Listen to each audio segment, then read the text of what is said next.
हंसता हुआ श्याम मिलेगा उसे निज प्राणों की भेंट चढ़ाएगा।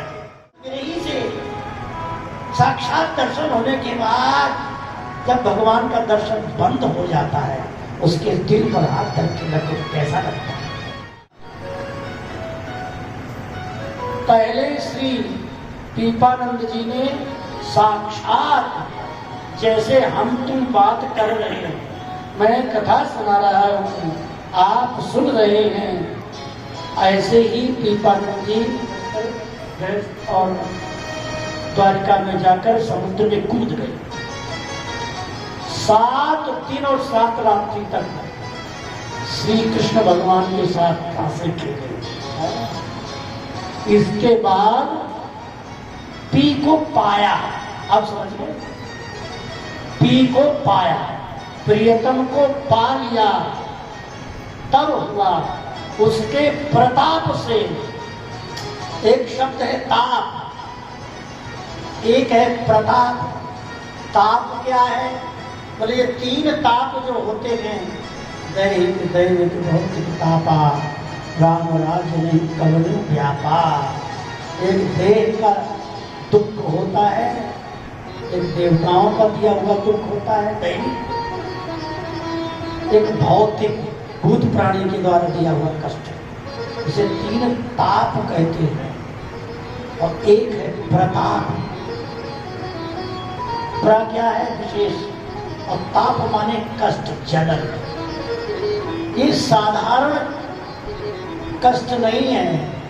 ठाकुर जी मिल गए, साक्षात 7 दिन तक रहे और फिर बोले तुम जाओ। भगवत विरह हो गए। ऐसा करुण क्रंदन किया, ये तो वही जानता है। मछली को जल से निकाल दिया जाए, मछली से पूछो कैसा लग रहा है, मीरा जी से पूछो कैसा लग रहा है। एक भगवत विरही से साक्षात दर्शन होने के बाद जब भगवान का दर्शन बंद हो जाता है, उसके दिल पर हाथ धरके लगो कैसा लगता है। ऐसे भगवान के दर्शन के लिए विरह जागृत हुआ। उस प्रताप में एक विशेष प्रकार का प्रताप, ऐसे प्रताप की अवस्था में भगवान के दर्शन के लिए फिर प्राण हथेली पर हंसता हुआ श्याम मिलेगा उसे निज प्राणों की भेंट चढ़ाएगा। उसे फिर मरने की परवाह नहीं रहती। वो तो समुद्र में कूद जाता है, कुआं में कूद जाता है, नदी में कूद जाता है, जहर भी पी लेता है, पर उसकी रक्षा तो प्रकृति करती है, उसकी रक्षा तो भगवान करते हैं। ऐसा विरह पीपा जी के हृदय में जागृत हुआ है। ऐसी स्थिति में शेर नाहर को उपदेश। नाहर क्या है? सिंह। एक तो बाहर का सिंह है और अष्ट प्रचंड काम क्रोध मद लोभ। काम क्रोध लोभ मोह अहंकार ईर्ष्या द्वेष, ये सिंह ऐसे हैं जो हमारे शरीर में प्रवेश करके हमको ही खा रहे हैं। काम को जीतना है, क्रोध को जीतना है, लोभ को जीतना, यही सिंह है हमारे भीतर बैठे हैं। इन काम क्रोध रूपी सिंहों पर जीतना है तो केवल भगवत विरह। जब भगवत विरह प्रकट होगा तब काम भी नष्ट हो जाता है, क्रोध भी नष्ट होता है। भैया किससे गुस्सा करें? करें कौन से गुस्सा? क्योंकि सब पे भगवान ही तो है। तो काम क्रोध जीतने का एक ही उपाय है, भगवत विरह।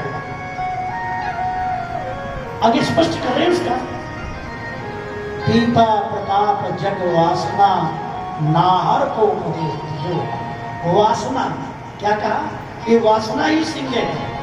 तो हमारे लोगों के मन में वासना भरी है, काम की वासना, क्रोध की वासना, लोभ की वासना। वासना ही जीव के पुनर्जन्म का कारण है।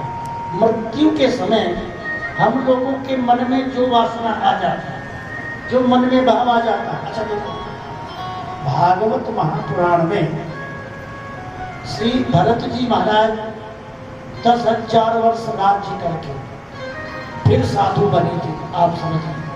और भर जवानी थी, उस जमाने की बात है, सतयुग की बात है।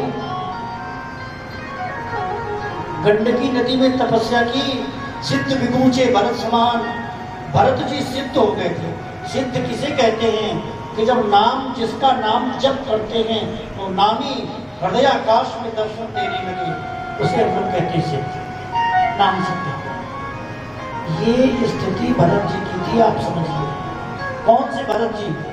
राम जी के भैया भरत नहीं है, शकुंतला के बेटा भरत नहीं, ये ऋषभ देव जी के बेटा भरत जी, जिनके 100 भाई थे और जंगल में जाकर के भजन की स्थिति सारी राम की पूजा करते थे, ठाकुर जी दर्शन देते थे। लेकिन वाह, वासना का कितना बड़ा राज्य होता है, कहां से माया प्रवेश कर जाए कोई पता नहीं। हिरण के बच्चे के रूप में आई, जिस हृदय पर भगवान थे वहां हिरण का बच्चा बैठ गया। मुख से नाम जप कर रहे हैं पर चिंतन हिरण का हो रहा है, मृत्यु हो गई। देखिए, नाम जप का प्रभाव हुआ, हिरण बने। चिंतन का प्रभाव हुआ तो हिरण बने, और नाम जप का प्रभाव हुआ, पूर्व जन्म की स्मृति बनी रही।